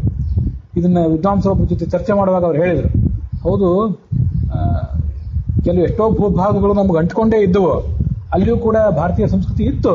ಆದ್ರೆ ಇಲ್ಲಿಯವರು ಅಲ್ಲಿಂದ ಇಲ್ಲಿ ಹೋಗ್ತಿದ್ರೋ ಇಲ್ಲೋ ಊಹೆ ಮಾಡೋದು ಕಷ್ಟ, ನಾವೀಗ ತೀರ್ಮಾನ ಮಾಡೋದು ಕಷ್ಟ. ಯಾಕೆಂತಂದ್ರೆ ಹೋಗಿ ಬರ್ಲಿಕ್ಕೆ ಬೇಕಾದ ಅನುಕೂಲ ಇದ್ದಿದ್ದಿಲ್ಲ. ಕಾಶಿ ಯಾತ್ರೆ ಮಾಡುವಾಗಲೇ ಹಿರಿಯರಾದವರು, ಅತ್ಯಂತ ವಯಸ್ಸಾದವರು ತಮ್ಮ ಗೃಹಸ್ಥ ಜೀವನದ ಕರ್ತವ್ಯಗಳನ್ನೆಲ್ಲ ಮುಗಿಸಿ ಮಕ್ಕಳಿಗೆಲ್ಲ ಹಂಚಿಕೊಟ್ಟು ಇನ್ನು ಹೋಗಿ ಬರ್ತೀನಿ ಅಂತ ಹೋಗಿಬಿಡ್ತಿದ್ರಂತೆ. ಬಂದೆ ಒಂದು 2-3 ವರ್ಷ ಕಾಲ ಹೋಗ್ತಿದ್ರಂತೆ ಈ ಪ್ರಯಾಣ ಮಾಡ್ಕೊಂಡು. ವಿಪರೀತ ಕಳ್ಳರ, ದರೋಡೆಕೋರರ ಕಾಟ. ಇದು ಬೇರೆ ನಮ್ದು ದಂಡಕಾರಣ್ಯ, ನಾವಿರೋದು ಭರತವರ್ಷೇ ಭರತಖಂಡೆ, ಜಂಬೂದ್ವೀಪೇ ಭರತವರ್ಷೇ ಭರತಖಂಡೆ, ಇದು ದಂಡಕಾರಣ್ಯ. ಈ ಇಡೀ ದಕ್ಷಿಣ ಪ್ರಸ್ಥಭೂಮಿ, ಡೆಕ್ಕನ್ ಪ್ಲೇಟ್ಯೋ ಇದೆಲ್ಲ ದಂಡಕಾರಣ್ಯ. ಇದು ಗೋದಾವರಿ ದಕ್ಷಿಣ ತೀರ, ಕಳ್ಳರು ಬೇರೆ. ಹಾಗಾಗಿ ಮತ್ತು ವಾಹನ ಸೌಕರ್ಯ ಇಲ್ಲ, ತಾವೇ ಅಡಿಗೆ ಮಾಡ್ಕೋಬೇಕು. ಎಲ್ಲ ಛತ್ರದಲ್ಲಿ ಎಲ್ಲೆಲ್ಲ ಊಟ ಮಾಡ್ತಿದ್ರು, ಹೋಗ್ತಿದ್ರು. ಬಂದ್ರು. ಅದೊಂದು ಶಾಸ್ತ್ರದಲ್ಲೊಂದು ಮಾತು ಇದೆ, 12 ವರ್ಷ ತನಕ ನೋಡ್ಬೇಕು, ಬರ್ಲಿಲ್ಲ ಅಂದ್ರೆ ಶ್ರಾದ್ದ ಮಾಡ್ಬೇಕು ಅಂತೇಳಿ. ಹಿಂಗೆಲ್ಲ ಈ ಚರ್ಚೆ ನಡುವೆ ಗಮನಕ್ಕೆ ಬಂದಂತ ಅಂಶಗಳು. ಹೀಗಿರುವಾಗ ಯಾವಾಗ ಫ್ರಾನ್ಸಿಗೆ ಹೋಗ್ತಾರೆ, ರಷ್ಯಾಕ್ಕಾದ್ರೂ ಹೇಗೆ ಹೋಗ್ಲಿಕ್ಕೆ ಸಾಧ್ಯ? ಋಷಿಕಾಶ್ಚ ಚೀನಾಶ್ಚ ಅಂತ ಹೇಳಿ ಮಹಾಭಾರತದಲ್ಲೇ ಬಂದಿದೆ.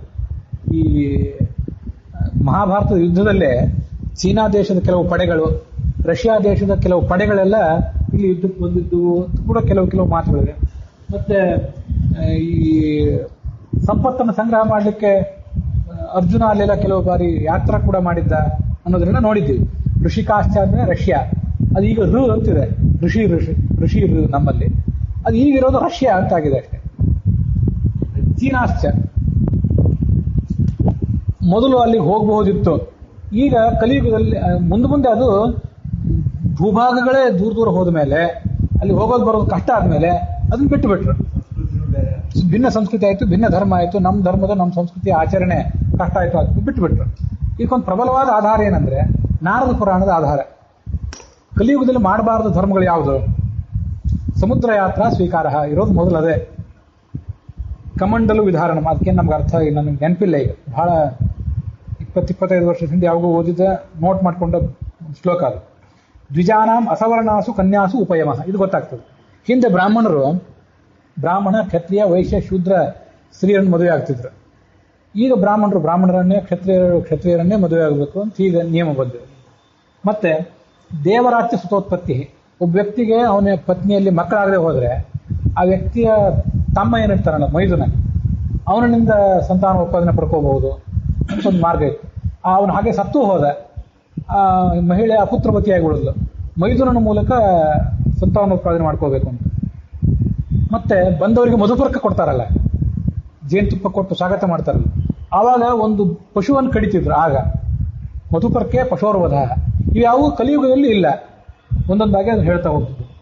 ಮಾಂಸಾದನಂ ತಥಾ ಶ್ರಾದ್ಧೆ, ಕಲಿಯುಗದಲ್ಲಿ ಇದು ಶ್ರಾದ್ದದಲ್ಲಿ ಮಾಂಸ ಸ್ವೀಕಾರ ಮಾಡೋದು, ಇದು ಕೂಡ ಆವಾಗಿತ್ತು, ಈಗಿಲ್ಲ. ಈ ಮೂಲಕ ನಿಮ್ಮಲ್ಲಿ ಕೆಲವರು ಈ ಹಿಂದೆ ಮಾಡಿದ ಪ್ರಶ್ನೆಗಳಿಗೆ ನಾನು ಉತ್ತರ ಕೊಡ್ತಿದ್ದೇನೆ. ಮೊನ್ನೆ ಒಬ್ರು ಕೇಳಿದ್ರು, ಭೀಮಸೇನ ಮೊದಲಾದ ಪಾಂಡವರು ಮಾಂಸ ತಿಂತಿದ್ರು ಅಂತ ಹೇಳಿದ್ರಿ, ಅದು ಹೇಗೆ ಅವ್ರಿಗೆ ಉಚಿತ ಆಗ್ತದೋ ಹೇಗೆ ಅಂತ ಕೇಳಿದ್ರೆ, ನಾನು ನಿಮ್ಗೆ ಹೇಳಿದ್ದೆ ಮಹಾಭಾರತದಲ್ಲೇ ಅವರು ಜಿಂಕೆ ಮೊದಲಾದ ಪ್ರಾಣಿಗಳನ್ನು ಬೇಟೆ ಆಡ್ತಿದ್ರು ಅನ್ನೋದಕ್ಕೆ ಆಧಾರಗಳಿದೆ ಅಂತ ಮೊನ್ನೆ ತೋರಿಸಿದ್ದೆ. ಅದನ್ನು ಇನ್ನೊಂದ್ಸರಿ ನೀವು ನೆನಪು ಮಾಡ್ಕೊಳ್ಳಿ. ಅನೇಕ ಸಂದರ್ಭದಲ್ಲಿ ಬೇರೆಯವರಿಗೆ ಕೊಟ್ಟ ಉತ್ತರಗಳನ್ನು ಕೂಡ ಮತ್ತೆ ಈಗ ನೆನಪು ಮಾಡ್ಕೊಳ್ಬೇಕು. ಶ್ರಾದ್ದದಲ್ಲಿ ಮಾಂಸ ಭೋಜನ ಬ್ರಾಹ್ಮಣರು ಮಾಡ್ತಿದ್ರು, ಕಲಿಯುಗದಲ್ಲಿ ಅದಿಲ್ಲ. ವಾನಪ್ರಸ್ಥಾಶ್ರಮ, ಬ್ರಹ್ಮಚರ್ಯ, ಗೃಹಸ್ಥ, ವಾನಪ್ರಸ್ಥ, ಸನ್ಯಾಸ. ವಾನಪ್ರಸ್ಥ ಅಂದ್ರೆ ಕಾಡಿಗೆ ಹೋಗಿಬಿಡೋದು, ಕಾಡಿನಲ್ಲೇ ಗಂಡ ಹೆಂಡತಿ ಬದುಕಿರೋದು, ಗೃಹಸ್ಥಾಶ್ರಮ ಕರ್ತವ್ಯ ಮುಗಿಸಿದ ಮೇಲೆ. ಅದು ಈಗಿಲ್ಲ. ದತ್ತಾಕ್ಷತಾಯ ಕನ್ಯಾಯ ಪುನರ್ದಾನಂ ವರಾಯಚ, ಹುಡುಗಿಯನ್ನು ಮದುವೆ ಮಾಡಿ ಕೊಟ್ಟಿದ್ದೀರಿ, ಅವಳು ಗಂಡ ಸಣ್ಣ ವಯಸ್ಸಿಗೆ ಸತ್ತೋಗಿಬಿಟ್ಟ, ಆ ಗಂಡ ಹೆಂಡರ ನಡುವೆ ಸಂಪರ್ಕನೇ ಆಗಿರಲಿಲ್ಲ, ಆಗ ಅವಳನ್ನು ಮತ್ತೊಂದ್ಸರಿ ಇನ್ನೊಬ್ಬ ವರನಿಗೆ ಮದುವೆ ಮಾಡಿಕೊಡ್ಬೇಕು. ಅದು ಈ ಕಲಿಯುಗದಲ್ಲಿ ಇಲ್ಲ. ನೈಷ್ಠಿಕ ಬ್ರಹ್ಮಚರ್ಯ ಕಲಿಯುಗದಲ್ಲಿ ಇಲ್ಲ. ಬ್ರಹ್ಮಚರ್ಯಾಶ್ರಮ, ಗೃಹಸ್ಥಾಶ್ರಮ, ವಾನಪ್ರಸ್ಥಾಶ್ರಮ, ಸನ್ಯಾಸಾಶ್ರಮ ಅಂತಿದೆಯಲ್ಲ, ವಿದ್ಯಾಭ್ಯಾಸ ಮುಗಿಸುವ ತನಕ ಮಾತ್ರ ಬ್ರಹ್ಮಚಾರಿ ಆಗಿರಬೇಕು. ವಿದ್ಯಾಭ್ಯಾಸ ಮುಗಿದ ಮೇಲೆಯೂ ಕೂಡ ಕಲಿಯುಗದಲ್ಲಿ ನೈಷ್ಠಿಕ ಬ್ರಹ್ಮಚರ್ಯದಿಂದ ಇರಬಾರದು. ನೈಷ್ಠಿಕ ಬ್ರಹ್ಮಚರ್ಯದಿಂದ ಇರೋದು ಕಷ್ಟ ಕಲಿಯುಗದಲ್ಲಿ, ಎಲ್ಲರಿಗೂ ಗೊತ್ತಿದೆ. ಅದರಿಂದ ಅದು ನಿಷಿದ್ಧ. ನರಮೇಧ, ಅಶ್ವಮೇಧ, ಕುದುರೆ ಕಡಿದು ಯಜ್ಞ ಮಾಡ್ತಿದ್ರಲ್ಲ ಕ್ಷತ್ರಿಯರು, ಅದು ಆ ಕಾಲಕ್ಕೆ ಮಾತ್ರ. ಕಲಿಯುಗದಲ್ಲಿ ಅದು ಯಾವ ಕ್ಷತ್ರಿಯರು ಅದನ್ನು ಮಾಡಬಾರ್ದು. ಆದರೂ ಈ ಯಾರೋ ಶಾತವಾಹನರು, ಗುಪ್ತರೋ ಯಾರೋ ಒಬ್ಬ ಚಕ್ರವರ್ತಿಗಳಲ್ಲಿ ಒಬ್ಬ ಅದನ್ನ ಅಶ್ವಮೇಧ ಯಾಗವನ್ನು ಕೂಡ ಮಾಡಿದ್ದ ಅಂತ ಕೇಳಿ ಬರ್ತದೆ. ಹಾಗೆ ನರಮೇಧ ಅಂತ, ಅದು ನರಮೇಧ ಅಂತ ಮನುಷ್ಯನನ್ನೇ ಕೊಂದು ಮಾಡೋದಲ್ಲ, ಕುದುರೆಯನ್ನು ಬಿಟ್ಟು ಬಿಡ್ತಾರಲ್ಲ ಸಂಚಾರ ಮಾಡಿ ಹೋಗುವಂತ, ಹಾಗೆ ಮನುಷ್ಯನನ್ನು ಬಿಟ್ಟು ಬಿಡ್ತಾ ಇದ್ರು ಅಂತ ಕೆಲವು ಕಡೆ ಹೇಳ್ತಾರೆ. ಅದ್ರ ಸ್ವಲ್ಪ ನಮಗೆ ಸ್ಪಷ್ಟವಾಗಿ ಗೊತ್ತಿಲ್ಲ ಈಗ. ಅಂತೂ ನರಮೇಧ ಆಗಲಿ ಅಶ್ವಮೇಧ ಆಗಲಿ ಕಲಿಯುಗದಲ್ಲಿಲ್ಲ. ಮತ್ತೆ ಮಹಾಪ್ರಸ್ಥಾನ ಗಮನಂ, ಮತ್ತೊಂದೇನಂದ್ರೆ ಮಹಾಪ್ರಸ್ಥಾನ ಗಮನಂ. ಈ ಪಾಂಡವರು ಮೊದಲಾದ ಮಹಾಪ್ರಸ್ಥಾನ ಮಾಡಿದ್ರು ಅಂತ ಬರ್ತದಲ್ಲ, ಅದೇನು ಅಂತಂದ್ರೆ ಎಲ್ಲ ಸಾಮ್ರಾಜ್ಯವನ್ನೆಲ್ಲ ಒಪ್ಪಿಸಿಕೊಡೋದು, ಮತ್ತೆ ಮುಂದೆ ನಡಿಲಿಕ್ಕೆ ಶುರು ಮಾಡೋದು. ಅಂದ್ರೆ ತೀರ್ಥಯಾತ್ರೆಗೆ ಹೋಗೋದಲ್ಲ ಇದು, ನಡಿಲಿಕ್ಕೆ ತೊಡಗೋದು. ಅನ್ನ ಆಹಾರ ಇಲ್ಲ, ಶರೀರ ಬಿದ್ದು ಸಾಯೋ ತನಕನೂ ನಡೆಯೋದು. ಇದಕ್ಕೆ ಮಹಾಪ್ರಸ್ಥಾನ ಅಂತ ಕರೀತಾರೆ. ಪಾಂಡವರೆಲ್ಲ ಶರೀರ ಪರಿತ್ಯಾಗ ಮಾಡಿದ ಹಾಗೇನೆ ಅದು ಮುಂದೆ ನಾವು ಸ್ವರ್ಗಾರೋಹಣ ಪರ್ವದಲ್ಲಿ ನೋಡೋರಿದ್ದೇವೆ. ಮತ್ತೆ ಇದೇ ಶಾಂತಿ ಪರ್ವ ನಾವೀಗೇನು ನೋಡ್ತಿದ್ದೀವಲ್ಲ, ಕೆಲವು ಅಪರಾಧಗಳಿಗೆ ಮಹಾಪ್ರಸ್ಥಾನವೇ ಪ್ರಾಯಶ್ಚಿತ್ತ ಅಂತಿದೆ. ನಡ್ಕೊಂಡು ಹೋಗ್ತಾ ಇರಬೇಕು, ನಿಲ್ಲುವಂತಿಲ್ಲ. ನೀರಡಿಕೆ, ಹಸಿವು ಏನು ಪ್ರಶ್ನೆಯೇ ಇಲ್ಲ. ನೀರಡಿಕೆ, ಹಸಿವು, ಬಾಯಾರಿಕೆ, ಆಯಾಸ, ನಡ್ಕೊಂಡು ಹೋಗ್ತಾನೆ ಇರಬೇಕು. ಶರೀರ ಬಿದ್ದು ಸತ್ಯ ಹೋಗೋ ತನಕ ನಡಿಬೇಕು, ಸಾಯಬೇಕು ಅಂತಲೇ ನಡಿಬೇಕು. ಅದು ಮಹಾಪ್ರಸ್ಥಾನ. ಅದು ಈ ಕಲಿಯುಗದಲ್ಲಿಲ್ಲ. ಗೋಮೇಧ ಅಂತ ಮತ್ತೊಂದು ಯಜ್ಞ ಇತ್ತು. ಗೋವನ್ನು ಕೊಂದು ಮಾಡುವ ಯಜ್ಞ ಅಂತ ಗೊತ್ತಿಲ್ಲ ನಮ್ಗೆ, ಅದಕ್ಕೆ ಸ್ವರೂಪ ಗೊತ್ತಿಲ್ಲ. ಅದು ಈಗಿಲ್ಲ. ಏತಾನ್ ಧರ್ಮಾನ್ ಕಲಿಯುಗೆ ವರ್ಜಾರಾಹುರ್ ಮನೀಷಿಣಃ. ಈ ಯಾವ ಧರ್ಮಗಳು ಕೂಡ ಕಲಿಯುಗದಲ್ಲಿಲ್ಲ. ಇದು ನಾರದ ಪುರಾಣದಲ್ಲಿ ಪೂರ್ವ ಭಾಗದಲ್ಲಿ 24ನೇ ಅಧ್ಯಾಯದಲ್ಲಿ 13ರಿಂದ 16ನೇ ಶ್ಲೋಕಗಳು. ಇದರಿಂದ ಏನು ಗೊತ್ತಾಗ್ತದೆ ಅಂದ್ರೆ, ಮೊದಲು ಕೆಲವು ದೇಶಗಳಿಗೆ ಹೋಗ್ಬೋದಿತ್ತು, ಅದು ಕಲಿಯುಗದಲ್ಲಿ ನಿಷಿದ್ಧವಾಯಿತು. ಮತ್ತೆ ಭೌಗೋಳಿಕ ಕಾರಣಗಳಿಂದಲೂ ಕೂಡ ಭೂಗೋಳಗಳೇ ಬೇರೆ ಬೇರೆ ಸರಿದು ಬಿಟ್ಟ ಮೇಲೆ ಅದು ಹೋಗ್ಲಿಕ್ಕೆ ಸಾಧ್ಯನೂ ಇಲ್ದಂತಾಯಿತು. ಹಡಗಿನಲ್ಲಿ ಪ್ರಯಾಣ ಮಾಡಿದರೆ ಮಡಿ ಮೇಲಿಗೆ ಸ್ನಾನ, ದೇವರ ಪೂಜೆ ಎಲ್ಲ ಆಗ್ಬೇಕಲ್ಲ, ಬ್ರಾಹ್ಮಣರು ಯಜ್ಞ, ಕೆಂಡ ಹೊತ್ತು ಯಜ್ಞ ಮಾಡ್ಬೇಕಲ್ಲ ಇವನು ಯಾವಾಗ ಯಜ್ಞ ಮಾಡೋನು? ಇದು ಕೆಲವರಿಗೆ ಬೇರೆಯವರಿಗೆ ಸಮಸ್ಯೆ ಅಲ್ಲ, ಬ್ರಾಹ್ಮಣರಿಗೆ ಬಹಳ ಸಮಸ್ಯೆ. ಆದ್ರಿಂದ ಇವನ್ನೆಲ್ಲ ಕಲಿಯುಗದಲ್ಲಿ ವರ್ಜ್ಯ ಮಾಡಿದ್ದಾರೆ. ಆದ್ರಿಂದ ಜಂಬೂದ್ವೀಪದ ಭರತ ವರ್ಷ ಅಂದ್ರೆ ಇಡೀ ಗ್ಲೋಬ್, ಇವತ್ತಿರೋ ಎಲ್ಲಾ ಗ್ಲೋಬ್ಗಳು, ನಮ್ಮ ಖಂಡಗಳು ಕೂಡ ಭರತ ವರ್ಷಗಳೇ. ಅಲ್ಲಿ ಹೋಗ್ಬೋದಿತ್ತು, ಈಗ ಹೋಗಬಾರ್ದು. ಮೊದಲು ಹೋಗ್ಬೋದಿತ್ತು, ಈಗ ಅವಕ್ಕೆಲ್ಲ ಕರ್ಮಕ್ಷೇತ್ರ ಅಂತ ಅವಾಗ ಹೆಸರಿತ್ತು. ಅಲ್ಲೂ ಕೂಡ ಅನೇಕ ಜ್ಞಾನಿಗಳಿದ್ರು. ಅಲ್ಲಲ್ಲಿ ಪಾಕಿಸ್ತಾನದಲ್ಲೇ ಒಳ್ಳೆ ವೇದಜ್ಞರ ಪಂಡಿತರಿದ್ರು, ವೇದ ಪಾಠಶಾಲೆಗಳಿತ್ತು. ಈಗ ಇಂಡಿಯಾದಲ್ಲೇ ಇಲ್ದಂಗಾಗಿದ್ದಾರೆ. ಈಗೇನು ಮಾಡೋದೇ? ಹಾಗಾದ್ರೆ ಅವೆಲ್ಲ ಮೊದಲು ಕರ್ಮಕ್ಷೇತ್ರ ಆಗಿದ್ದವು. ಮುಂದೆ ಏನಾಯ್ತು ಅಂತಂದ್ರೆ, ಆ ಕರ್ಮಕ್ಷೇತ್ರ ಅನ್ನುವ ಒಂದು ಹೆಸರನ್ನ ಸಂಕ್ಷಿಪ್ತ ಮಾಡಿದರು. ಅವೆಲ್ಲ ಕರ್ಮಕ್ಷೇತ್ರ ಅಲ್ಲ, ಭಾರತ ಖಂಡ ಮಾತ್ರ ಸಂಕ್ಷಿಪ್ತ, ಇದು ಮಾತ್ರ ಕರ್ಮ ಕ್ಷೇತ್ರ, ಇದನ್ನ ಬಿಟ್ಟು ಬೇರೆ ಕಲ್ಲಿಯಲ್ಲೂ ಹೋಗಬಾರದು ಅಂತ ಅದನ್ನು ಸಂಕ್ಷಿಪ್ತ ಮಾಡಿದರು ಅಂತ ನನ್ನ ಆಲೋಚನೆ. ಒಬ್ಬ ವಿದ್ವಾಂಸರು ಅದನ್ನ ಒಪ್ಪಿದರು. ಈ ವಿದೇಶ ಪ್ರಯಾಣ, ಸಮುದ್ರ ಗಮನ, ಇದರ ಬಗ್ಗೆ ಒಂದು ಧೋರಣೆ ಏನು ಅಂತಂದ್ರೆ, ನಾವು ಚೈನಾ ಮೊದಲಾದ ದೇಶಗಳಿಗೆ ಹೋಗಿ ಬರ್ಬೋದು, ಅಮೆರಿಕಕ್ಕೆ ಹೋಗಬಾರ್ದು ಅನ್ನುವಂತಿಲ್ಲ. ಹೋಗಬಾರ್ದು, ಚೈನಾಕ್ಕೂ ಹೋಗಬಾರ್ದು, ಪಾಕಿಸ್ತಾನಕ್ಕೂ ಹೋಗಬಾರ್ದು, ಫ್ರಾನ್ಸಿಗೂ ಹೋಗಬಾರ್ದು, ಅಮೆರಿಕಕ್ಕೆ ಹೋಗಬಾರ್ದು, ಆಸ್ಟ್ರೇಲಿಯಾಕ್ಕೂ ಹೋಗಬಾರ್ದು. ಎಲ್ಲಿ ಧರ್ಮ ಕರ್ಮಗಳು ನಡೆಯೋದಿಲ್ಲ ಅಲ್ಲಿ ಹೋಗಬಾರ್ದು ಅಂತ ಒಂದೇ ಸ್ಪಷ್ಟವಾದ ಉತ್ತರ. ಅದು ವಿದೇಶ ಪ್ರಯಾಣ ತಪ್ಪೇ ಅಲ್ಲ ಅಂತ ಕೆಲವು ವಿದ್ವಾಂಸರು ಹೇಳೋರಿದ್ದಾರೆ. ಅದ್ರ ಬಗ್ಗೆ ಇತ್ತೀಚೆಗೂ ನಡೆದಿದೆ, ಮೊದಲು ನಡೆದಿದೆ. ಅದು ಅವ್ರ ದೃಷ್ಟಿ. ನಮ್ಮ ದೃಷ್ಟಿ ಏನಂದ್ರೆ ಸಂಪ್ರದಾಯ ನಿಷ್ಠವಾದ ದೃಷ್ಟಿ. ಅದರಿಂದ ಅಲ್ಲಿ ಹೋಗಬಾರ್ದು ಅಂತೇಳಿ. ಮತ್ತೆ ಯಾರಾದರೂ ಔದ್ಯೋಗಿಕ ಕಾರಣ ಇತ್ಯಾದಿ ಕಾರಣಗಳಿದ್ದು ಹೋಗೋರಿದ್ರೆ ಅವರವರು ತಮ್ಮ ಪಾಪ ಪುಣ್ಯಗಳಿಗೆ ತಾವು ಜವಾಬ್ದಾರಿಯಾಗಿ ಹೋಗಬೇಕು. ಶಾಸ್ತ್ರದಲ್ಲಿ ಮತ್ತೆ ಸಂಪ್ರದಾಯದಲ್ಲಿ ಅದಕ್ಕೆ ಯಾವುದೇ ರೀತಿಯಾದ ಸಮ್ಮತಿನೂ ಕೂಡ ಇಲ್ಲ. ನಾವು ಅನೇಕ ಸಂಗತಿಗಳನ್ನ ಶಾಸ್ತ್ರ ಸಂಪ್ರದಾಯಗಳನ್ನು ಬಿಟ್ಟೇ ಮಾಡ್ತಿದ್ದೇವೆ. ಇದನ್ನು ಒಂದು ಮಾಡೋದು ಅವರವರಿಗೆ ಬಿಟ್ಟದ್ದು. ವಾಸ್ತವಿಕವಾಗಿ ಅದು ದೋಷಕಾರಕ ಅಂತನ್ನೋದನ್ನ ಈ ಸಂದರ್ಭದಲ್ಲಿ ಸಂಪ್ರದಾಯ ನಿಷ್ಠ ಅಭಿಪ್ರಾಯ ಏನಿದೆ ಅದನ್ನು ನಿಮ್ಮೆದುರಿಗೆ ಹೇಳ್ತೇನೆ. ಹೀಗೆ ಜಂಬೂದ್ವೀಪ ಅಲ್ಲಿ ನಾವಿದ್ದೇವೆ, ಅದರಲ್ಲಿ ಭರತ ವರ್ಷದಲ್ಲಿದ್ದೇವೆ, ಅದರಲ್ಲಿ ಏಷ್ಯಾ ಖಂಡದಲ್ಲಿದ್ದೇವೆ. ಏಷ್ಯಾ ಖಂಡದ ಒಂದು ಭಾಗವಾದಂತಹ ಭಾರತೀಯ ಉಪಖಂಡ, ಇಂಡಿಯನ್ ಸಬ್ ಕಾಂಟಿನೆಂಟ್ನಲ್ಲಿ ನಾವಿದ್ದೇವೆ. ಅದರಲ್ಲಿ ಕೂಡ ಗೋದಾವರಿ ನದಿ ಭಾರತದ ನಡುವೆ ಇದೆ. ಉತ್ತರದಲ್ಲಿ ಅವರಿದ್ದಾರೆ, ಉತ್ತರ ಭಾರತದವರು. ದಕ್ಷಿಣದಲ್ಲಿ ನಾವಿದ್ದೇವೆ. ದಂಡಕಾರಣ್ಯ ಅಂತ ಇದೊಂದು ಪ್ರದೇಶ. ಶುಕ್ರಾಚಾರ್ಯನ ಮಗಳ ಒಬ್ಬಳ ಮೇಲೆ ದಂಡಕ ಅನ್ನುವ ಒಬ್ಬ ರಾಜ ಅಕ್ರಮ ಎಸಗಿದ. ಆಗ ಅವರು ಕುಪಿತರಾಗಿ ನಿನ್ನ ರಾಜ್ಯ 7 ದಿವಸದ ಒಳಗೆ ಧೂಳಿನ ಮಳೆ ಸುರಿದು ನೀನು ನಿನ್ನ ಸಂಪತ್ತು, ನಿನ್ನ ರಾಜ್ಯ, ಸೇನಾಪತಿಗಳು, ಪ್ರಜೆಗಳು ಎಲ್ಲರೂ ಹಾಳಾಗಿ ಹೋಗಿ ಶಾಪ ಕೊಟ್ಟಿದ್ರು. ಧೂಳಿನ ಮಳೆ ಸುರಿದು ಇಡೀ ರಾಜ್ಯ ನಷ್ಟ ಆಗೋಯ್ತು. ಅವಾಗೆಲ್ಲ ಇಡೀ ದಕ್ಷಿಣ ಭಾರತ ಭೂಮಿಯೆಲ್ಲ ದಂಡಕಾರಣ್ಯ ಆಗೋಯ್ತು. ಆ ದಂಡಕಾರಣ್ಯದಲ್ಲೇ ರಾಮ ಇದ್ದಿತ್ತು. ವಸ್ತುತಃ ಇದು ದಂಡಕಾರಣ್ಯವೇ. ಅದು ಕ್ರಮವಾಗಿ ನಾವು ಎಲ್ಲವನ್ನು ಕಡಿದು ಹಾಕಿದ್ವಿ ಕಾಡುಗಳನ್ನೆಲ್ಲ.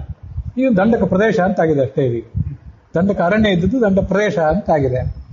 ಈ ಕೊನೆ ಇಷ್ಟೆಲ್ಲ ಅಭಿಪ್ರಾಯ ಹೇಳಿದ್ದೇನೆ. ಇದ್ರ ಬಗ್ಗೆ ನಿಮ್ಮ ಆಲೋಚನೆ ನೀವು ತಿಳಿಸ್ಬೇಕು. ಭಾಗವತ ತಾತ್ಪರ್ಯದಲ್ಲಿ 2 ಶ್ಲೋಕಗಳು ಇದ್ರ ಬಗ್ಗೆ ಬರ್ತವೆ. ಅದ್ರ ಬಗ್ಗೆನೂ ಕೂಡ ಒಂದಿಷ್ಟು ವಿಷಯಗಳನ್ನು ಹೇಳಬೇಕು. ಭಾಗವತ ತಾತ್ಪರ್ಯದಲ್ಲಿ ಆ ವಿಷಯ ಬರೋದು ಅಂತಂದ್ರೆ ಅದು ಮೂಲ ಭಾಗವತದಲ್ಲೇ ಆ ವಿಷಯಗಳಿವೆ.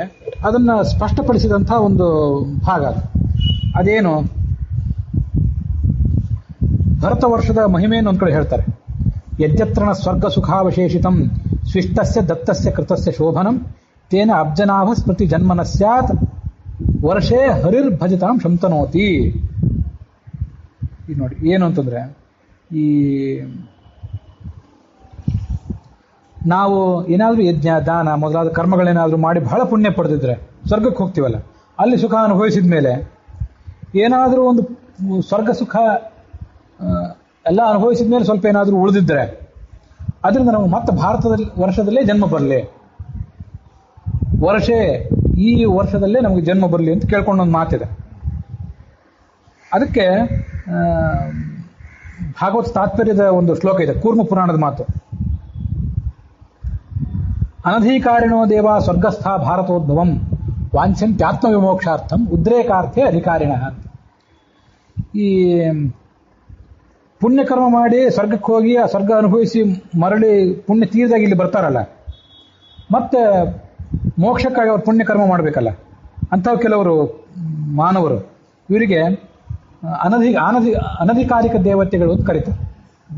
ಸಣ್ಣ ಮಟ್ಟದ ದೇವತೆಗಳು, ಮಾನವರೇ ಆಗಿ ಮುಂದೆ ದೇವಪಟ್ಟಕ್ಕೆ ಏರಿದವರು ಕೆಲವರು. ಅವರೆಲ್ಲ ಈ ಭರತ ವರ್ಷದಲ್ಲಿ ಜನ್ಮವನ್ನು ಅಪೇಕ್ಷೆ ಪಡ್ತಾರಂತೆ. ಯಾಕೆಂದ್ರೆ ಇಲ್ಲಿ ಕರ್ಮ ಮಾಡಿದ್ರೆ ಫಲ ಹೆಚ್ಚು ಅಂತ. ಇದು ಅದ್ಭುತವಾದ ಮಾತು. ಮತ್ತೆ ಹಾಗಾದ್ರೆ ದೊಡ್ಡ ದೊಡ್ಡ ದೇವತೆಗಳು, ಈ ಸಾಮಾನ್ಯ ದೇವತೆಗಳು ಕಥೆ ಇದಾಯಿತು, ದೊಡ್ಡ ದೇವತೆಗಳು ಇಲ್ಲಿ ಬಂದು ಹುಟ್ಲಿಕ್ಕೆ ಅಪೇಕ್ಷೆ ಪಡ್ತಾರೋ ಇಲ್ವೋ ಅಂದ್ರೆ ಉದ್ರೇಕಾರ್ಥೆ ಅಧಿಕಾರಿಣ, ಆಧಿಕಾರಿಕ ದೇವತೆಗಳು, ತತ್ವಾಭಿಮಾನಿ ದೇವತೆಗಳು ಮೊದಲಾದವರು ಅವರು ಇಲ್ಲಿ ಬರ್ಲಿಕ್ಕೆ ಅಪೇಕ್ಷೆ ಪಡ್ತಾರೆ. ಯಾಕೆಂದ್ರೆ ಅವರಿಗೆ ಈಗ ತತ್ವಜ್ಞಾನ ಆಗಿ ಹೋಗಿದೆ, ಭಗವಂತನ ಅಪರೋಕ್ಷ ಜ್ಞಾನ ಆಗಿದೆ. ಆದ್ರೂ ಇಲ್ಲಿ ಯಾಕೆ ಬರ್ತಾರೆ ಅಂದ್ರೆ ಇಲ್ಲಿ ಅವ್ರ ಕರ್ಮಗಳನ್ನು ಮಾಡಿದ್ರೆ ಆ ಕರ್ಮದಿಂದ ಮೋಕ್ಷದಲ್ಲಿ ಅವರಿಗೆ ಆನಂದ ಹೆಚ್ಚಳ, ಅದಕ್ಕಾಗಿ ಬರ್ತಾರೆ ಅಂತ ಕೂರ್ಮ ಪುರಾಣದ ಒಂದು ಮಾತಿದೆ. ಇದು ಒಟ್ಟಾರೆ ಭಾರತ ವರ್ಷದ ಮಾತೇ ಇದು, ಇಡೀ ಗ್ಲೋಬಿನ್ ಮಾತೇ ಇದು. ಆದ್ರೂ ಮುಂದೆ ಅದು ಭರತ ಖಂಡಕ್ಕೆ ಸೀಮಿತ ಆಯ್ತು ಅಷ್ಟೇ. ಇದು ನನ್ನ ಆಲೋಚನೆ. ಇಲ್ಲಿ ನೋಡಿ, ಇದು ಭಾಗವತದ ಪಂಚಮ ಸ್ಕಂದದ 19ನೇ ಅಧ್ಯಾಯದ 28ನೇ ಶ್ಲೋಕ ನಾನೀಗ ಓದಿದ್ದು, ಅದರ ತಾತ್ಪರ್ಯ ಓದಿದ್ದು. ಮತ್ತೊಂದು ಕಡೆ ಪಂಚಮ ಸ್ಕಂದದ 6ನೇ ಅಧ್ಯಾಯದ 14ನೇ ಶ್ಲೋಕ ಒಂದಿದೆ, 15ನೇ ಶ್ಲೋಕ ಒಂದಿದೆ. 14ನೇ ಶ್ಲೋಕ ಏನ್ ಹೇಳ್ತದೆ?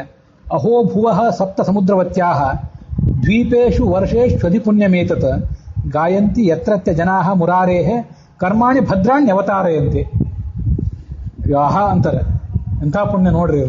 ಏನು ಅಂದ್ರೆ 7 ಸಮುದ್ರಗಳಿಂದ ಕೂಡಿದ ಈ ಭೂಮಿಯ ಎಲ್ಲ ದ್ವೀಪಗಳಲ್ಲಿಯೂ ಎಲ್ಲ ವರ್ಷಗಳಲ್ಲಿಯೂ ಭಾರತ ವರ್ಷವೇ ಅಧಿಕ ಪುಣ್ಯ ಮಾಡಲಿಕ್ಕೆ, ಅಧಿಕ ಪಾಪ ಮಾಡಲಿಕ್ಕೂ ಪ್ರಶಸ್ತವಾದ ಜಾಗ. ಇಲ್ಲಿ ಜನ ಆ ಭಗವಂತನ ಲೀಲೆಗಳನ್ನ, ಅವನ ಅವತಾರಗಳನ್ನ ಹಾಡಿ ಹೊಗಳ್ತಾರೆ. ಕೆಲವರು ಹಾಗೆ ನಿಂದನೆ ಕೂಡ ಮಾಡ್ತಾರೆ. ಅವತಾರ ಎಂತನೂ ಇದೆ. ಇದು ನೀವು ಈಗಿನ ಪರಿಸ್ಥಿತಿಗಳನ್ನ ನೋಡಿದ್ರೆ ಗೊತ್ತಾಗ್ತದೆ.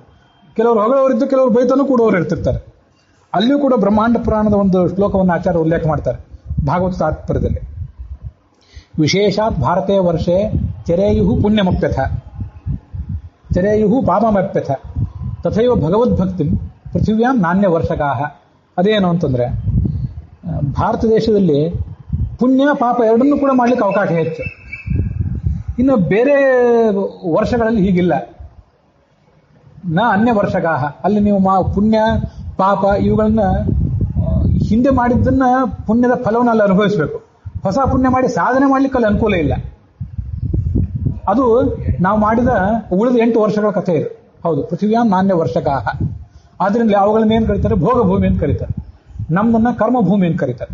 ಹಾಗಾದ್ರೆ ಈ ಕರ್ಮಭೂಮಿ ಅಂತ ಅನ್ನೋದಕ್ಕೆ ಏನು, ಈ ಕೆಲವು ವಿದ್ವಾಂಸರು ಹೇಳೋ ಪ್ರಕಾರ ಇದು ನಮ್ದು ಕರ್ಮಭೂಮಿ ಅಲ್ವಾ, ಹಾಗಾದ್ರೆ ನಾವಿಲ್ಲಿ ಭೋಗ ಮಾಡೋದಿಲ್ಲೇನು?